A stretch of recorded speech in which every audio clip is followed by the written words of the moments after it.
अस्सलाम वालेकुम जी, कैसे हैं आप सब? ठीक ठाक हैं? अच्छा, ये आज हम आए हैं, तकरीबन ये सिस्टम लगा हुआ है 7.5 किलोवाट का।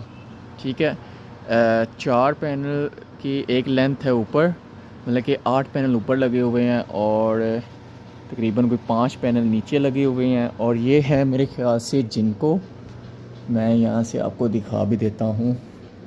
ये देखें, ये है मेड इन चाइना जिनको है, तकरीबन कोई 580 वाट की एक प्लेट है। तकरीबन मेरे ख्याल से एफिशिएंसी के हवाले से बेहतरीन है। सिस्टम वगैरह हमने लगाया हुआ है, यहाँ पे पानी वगैरह छोड़ दिया है। ठीक है, ये प्रेशर वॉशर है हमारा और ये आज हम इसको क्लीन करेंगे। बाकी जो है इंशाल्लाह दिखाएंगे आपको कि कैसे ये साफ़ होते हैं। चैनल पे नए हैं तो चैनल को सब्सक्राइब लाजमी करें यार, please support and keep support. ये देखें गंदे कितने हैं, ये देखें, ये सूरत हाल है।